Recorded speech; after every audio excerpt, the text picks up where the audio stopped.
Hello and welcome back to my YouTube channel. For the 4 people who've been waiting for me to come back, hello and welcome to you 4 only. To everyone else, fine, you can hang around. I put up a story on my Instagram the other day asking if anybody had any questions about influencers and that I would answer them. I've seen Samantha Ravindal and Raw Beauty Christie talking about this in the past couple of weeks. Basically just like kind of FAQs about influencers and about influencing. They're both great, their YouTube channels are great. I'll leave them in the description box below.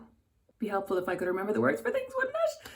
This is not anything to do with my Patreon, but if you like what you see, you can sign up to my Patreon, patreon.com/RosemaryMcCabe with an A in my Mac. Each and every month you will get one exclusive video. You will also get, I think, 12 essays. You'll get a weekly money diary, you get a weekly mental health post. You'll get something else. There's little perks.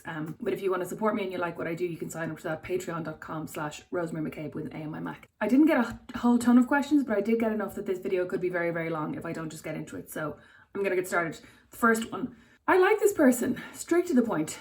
Where do you start? In order to be a social influencer, you need to have a following. So I guess you just start by posting online and somehow gathering yourself followers. Essentially, the people that I've seen who have been successful at being social influencers are people who have got either a very large following or have got a following that's just very engaged. So if you take someone like Sosumi or Pippa, they have massive followings, and sometimes their engagement might not be as high as people with lower followings, which means that they might not get as many likes at a photo as somebody who has half the number of followers, but they have like what they don't have in kind of the quality necessarily, they have in quantity. And then you see people who might have like 40 or 50,000 followers. Fanula Jones is a good example. She has kind of, I think, 45,000 followers now, but she has incredible engagement. So she gets loads of likes on her photos, she gets loads of comments, she gets loads of shares. Someone like Simone Scribes is another good example. She gets a lot of interaction with her Instagram stories. She gets a lot of likes and comments on her photos. So they're all really valuable. But essentially, I would never encourage someone to try, quote unquote, to be a social influencer. If you're somebody who loves making videos, then start making YouTube videos. If you're somebody who loves sharing aspects of your life, then definitely get an Instagram account, follow accounts that you like, comment on other people's photos, try and build your following that way. But I think it's very obvious when you can see somebody who is actively trying to become a social influencer and they don't really have anything to say, they just want to make money off social media. And it kind of is one of those annoying things that it has to somehow happen organically. You have to get a following and you can't really game that system, as we'll get onto a little bit later. If it's something that you're interested in, using your social media to make money, you need to get a big following. And then if you have a following where you feel like, you know what, I'm getting good engagement, I'm getting, like, a lot of people are interacting with my posts, I feel like if I was selling something, my followers might buy it, then you should approach an agency. There are a few in Dublin. There's the Collaborations Agency. Andrew Roach Model Agency also represents influencers. You could approach one of them and say, look, I have a following, send them your stats, your information from Instagram or from your blog or from whatever, and say to them, look, I have this following, I'd be interested in doing some work.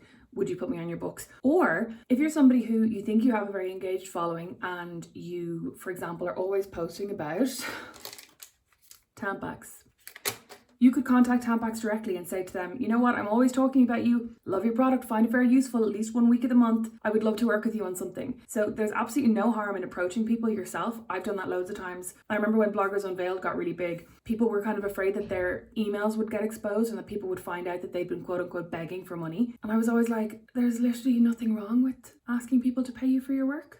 I don't see why that's a problem. Anyway, maybe that's just me. I've never been ashamed of anything. Is it possible to earn a living from being an influencer in Ireland? Yes, obviously there are people who do it. Is it easy? No. Is your living guaranteed? Absolutely not. I think there was 1 year where maybe I made 45 grand out of kind of exclusively freelancey social influencery things, but I was like, that was not purely from sponsored content. That would have been from, I was doing a bit of TV, I was doing a bit of journalism. You end up doing so much stuff, and then the next year I think I made maybe 15 grand from social influencer type stuff. So it's really unreliable. It's like any freelance gig, you're not guaranteed your money. There's no, like, you're not getting paid every 2 weeks. It's really difficult to get a mortgage, it's really difficult to get a loan. You have to pay for your own health insurance. You have to pay privately into a pension if you want to do that. It's very, very difficult.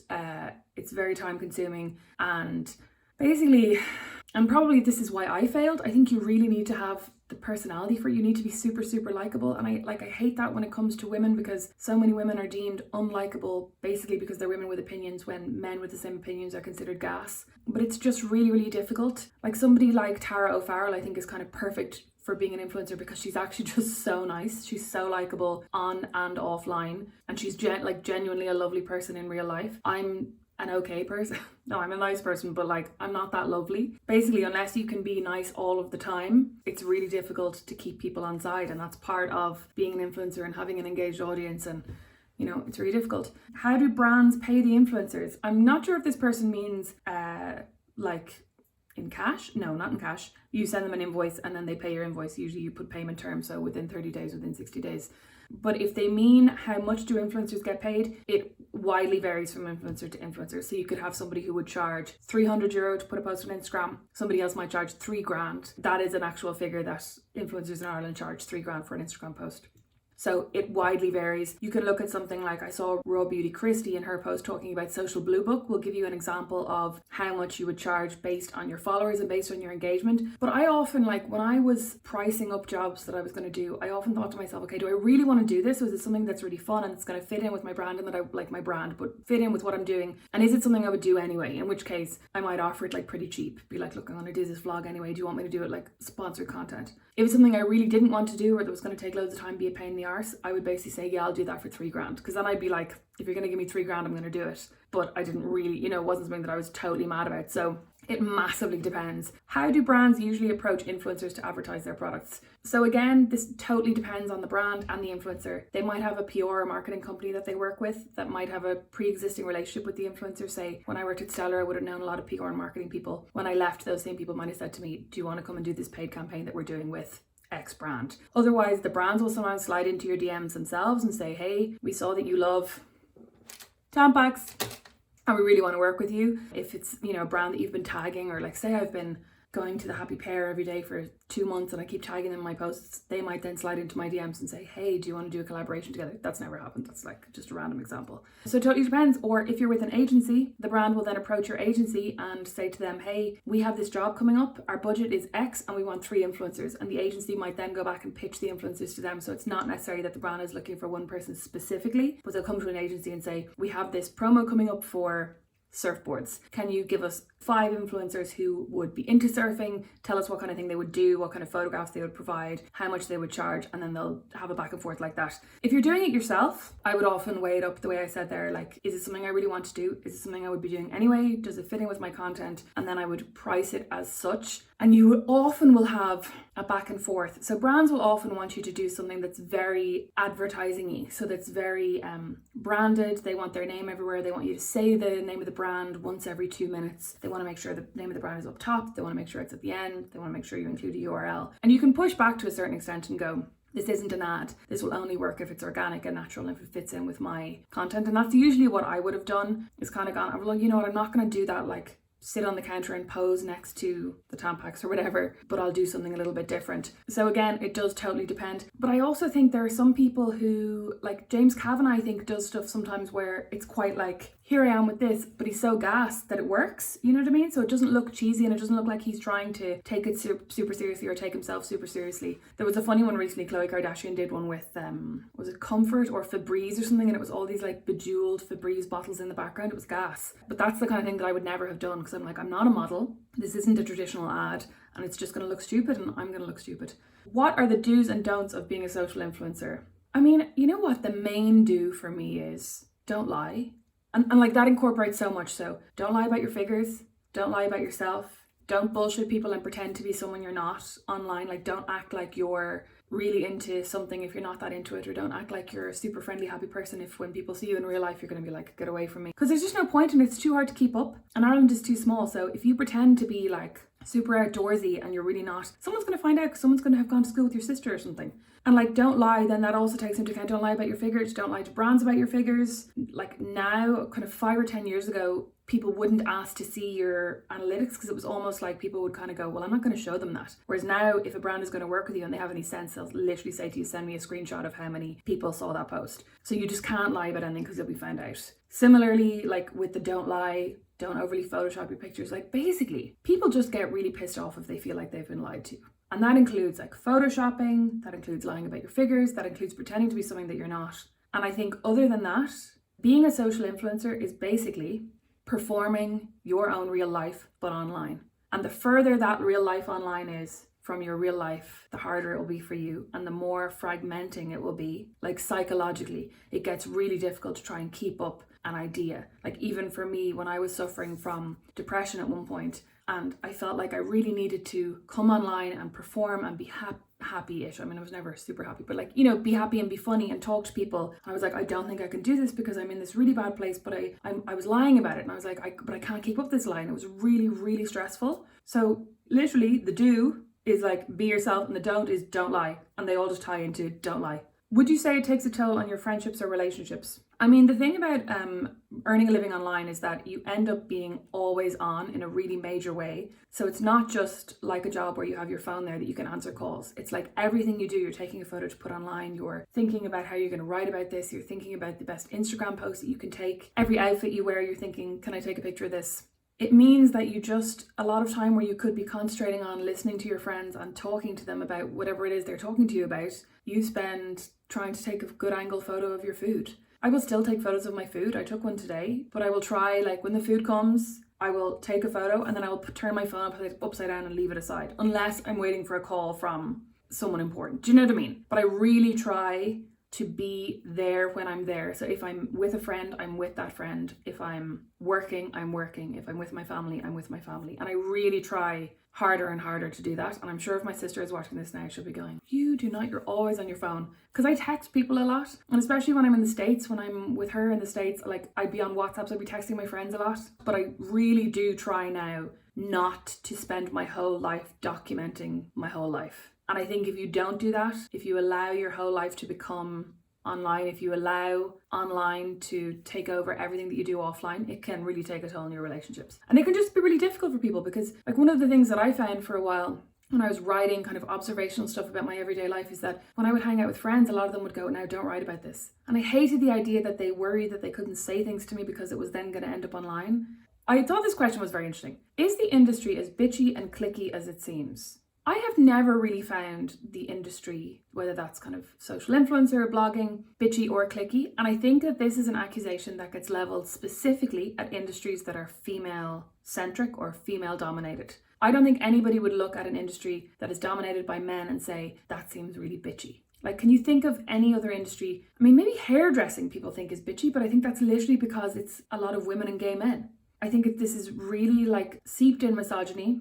And I think there's also a kind of a concept that because blogging and social influencing is so focused on aesthetics, that in some way makes it bitchy or means that people are more likely to be bitchy, when in fact I don't think that's very true. Is it cliquey? There are definitely people who are friends and there are definitely people who are not friends. And I don't mean that they're enemies, but like I would go to things and you would see groups of people and you'd be like, they're all really good mates. I'm not their really good mate, but I'm not their enemy. You know, so you'd chat to them, but like you just would tend to be friends with people in it. Like you're friends with some people and not friends with other people, and that's just how life works. So no, I didn't find it bitchy or cliquey really. Why do certain influencers buy followers? I mean, people buy followers obviously because they think it makes them look better and it makes them more appealing to brands. I think it's happening less and less and less nowadays because, as I mentioned earlier, what's more important now is your engagement, so how many people are liking and commenting on your photos. I just don't think buying followers happens half as much nowadays as it used to. But yeah, people buy it because they think it makes them look better and more appealing to brands. And in some cases it has definitely worked. Like there are people that I've seen that I'm like, oh my god, they're massive and they're getting invited to X and Y and they're getting sent this like incredible swag that other people aren't getting sent, and half their followers are in Indonesia. But that's literally brands being dumb as well. And like, I just don't think about it that much, to be honest. I don't care. I've never bought a follower and my engagement is rubbish. So it also doesn't always correlate with what your engagement is like. Sometimes people will say, oh, she obviously bought followers because she has X number of followers and her photos only get X number of likes. Some of my photos get 160 likes and I have 44,000 followers. Where is everyone? Because they're not liking my photos. Anyway, is having your hobby be your job tiring, and do you ever wish you had a normal job for a break? Yes. And several times I did go and get a normal job for a break. So I think that'll show how true that is. It's definitely really, really tiring. It's difficult, as I said, being always on. It's difficult having to perform your life. It's difficult always having to think of what content am I going to put up tomorrow. And also, like I mentioned, when you commit to doing certain things with brands and then you might just wake up feeling shit, you're really sad, you're really down, you're really stressed, and you still have to go and do this like day in the life vlog or whatever it is that you've committed to doing. So it's really difficult. Like, and a lot of the time I really wish that I just had a job where I showed up and got paid and went home. And as well, like the thing that people don't mention that much is that when you're working for yourself, whether you're a social influencer or whatever, if you have a shit day, like if you have a day where you're not very productive, you just don't get paid. like you don't do any work, you don't get paid. Whereas if you have a regular job and you show up in your office and you're hungover or you're tired or you're just not in the mood to work, you're still getting paid. And that's like the massive difference that, sorry, the dog is like, wants cuddles. That's the massive difference that people don't talk about enough. I often would really wish that I could just have like a hungover, even when I wasn't hungover, but like just have a hungover day where I could go and sit in the office and chat to people and send emails and still get paid. And that's not to say that I like wanted to be a slacker all the time, but there are definitely, you know, there are days where you do the work of 3 days, and then there are other days where you do no work. And when you have a regular job, you still get paid. And when you work for yourself, if you have an unproductive day, that is a day where you're not earning any money. And that's really hard and it's really stressful, and you can get into a real guilt spiral about it because you're like, shit, I didn't do anything today, and you get more and more stressed, and then you get less and less productive, or at least you do in my case. How did you set working hours so you weren't glued to your phone? I've never been good at working hours. I will get up in the morning and I sometimes won't start work until midday because I don't feel productive, or other days I will start work at 8 a.m. and I'll finish at 1 p.m. and then I'll start again at like 7 p.m. So that is really up to the individual. I've never been good at that. But it's also, how do I say this? It's also something I quite like about being freelance and about working your own hours, is that especially when you're trying to do something creative, I always find it really difficult to try and be creative on somebody else's schedule. So if somebody says to me, you need to work between 8 a.m. and 4 p.m, I'm like, what if I don't have any work? What if I'm not productive? What if I don't have anything to write about? What if I don't have any ideas? What if I just want to drink coffee and like read the news for 2 hours? You can't do that. So yeah, like I really appreciate not having set working hours, and I like being able to be creative when I want to. But you know what, at the same time, for a long time of my being freelance, I have been single in a long distance relationship. I have been living with my parents for the last couple of months. I've been leading a very relaxed life where like I don't have someone that I want to spend time with in the evenings. I don't have, you know, kids to pick up or like other things to do. I think if you're somebody who has like a very full life with like a lot of hobbies or a lot of other obligations, it probably would be really worthwhile trying to set working hours. But for me, that's never been the case, and I do quite like having the flexibility to work when I feel like working. How did you separate yourself from the trolls?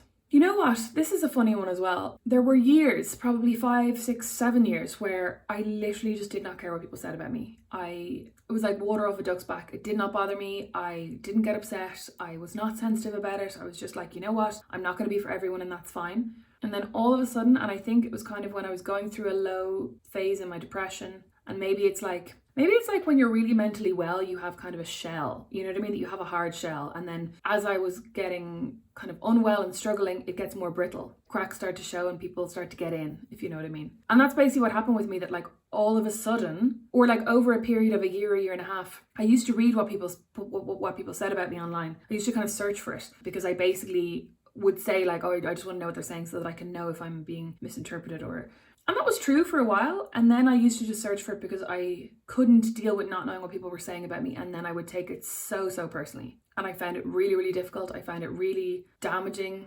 to my sense of self and my identity and my sense of self-worth. And I found it really scary as well that, like, I've talked about this before, but there was definitely a period where I was really afraid to go anywhere, because I was like, what if I see somebody who hates me? But I wouldn't see them. What if they see me and I just don't know? I was very strong for a while about it, and I did not care. And then for a while I did. So I took a step back. I got a job offline. I tried not to think about it or worry about it. I stopped searching myself, but that wasn't easy either. And people used to tell me, like, you know, my friends used to tell me, you have to just stop doing that. And I was like, I don't really know how. Once I know that people are talking about me, I want to know what they're saying. It was like being in a bathroom stall and hearing your name. I'm the person who would sit quietly and listen to every single word. I'm not the person who would cough so people knew I was in there. So yeah, like I didn't separate myself from the trolls. That was something I wasn't very good at either. Were you ever more so to sponsor something but you did so for the money? No. I would never have done anything. I remember I got asked to do something for like National Potato Week or something. And I was just like, I don't love potatoes. In the way some people love potatoes. I don't love potatoes. I don't talk about potatoes. I'm not going to do that. And like it probably would have been semi-decent money, but I was just like, that's just random and will just seem totally bizarre. And obviously like I'm doing it for the money. And that's not to be like, I'm so great at turning in the potato job. But like, I would never, because I was so determined to be myself the whole time, I would never have been able to do some sponsored content that involved lying or bullshitting or pretending. If I'm embarrassed, you know I'm embarrassed. Some of my friends are always joking with me, you know, it's so obvious you don't like that person. I do not have a poker face. I do not have an ability to hide things from people. And I would not have had the ability to hide the fact that I was embarrassed about something. I don't judge anyone who does. We live in a bullshit capitalist structure. If you need money and you're asked to do something that you don't really want to do, but you really need the money, fucking do it. Do it. No judgment here. And that is it. That's the end of my questions. If you have any other questions, please leave them in the comments and I will answer as many as I can if I know. And if I don't know, I will see if I can get some friends of mine who are influencers to answer them for you, because obviously my experience of being an influencer was probably 2 or 3 years long. I was also doing like journalisty things. I was doing some TV, I was doing some radio. I had my fingers in a lot of pies. So I was never fully relying on, say, Instagram for me to make my living. So my experience is just my experience, and some people might find it very different. I'm sure there are people who say that like the industry is really bitchy and cliquey. I'm sure there are some people who have very specific reasons for buying followers. I'm sure there are some people who found that their life as an influencer did not affect their friendships. Take all of this with a grain of salt and as specifically my experience. Thank you all for watching. I'm hopefully going to be uploading new videos to YouTube maybe once a month. YouTube is awful though. Basically, if you don't upload all the time, you're not making any money. So it's just kind of a hobby and a way of directing you to my Patreon, patreon.com/RosemaryMcCabe for more just like this. And I will catch you next time. Bye.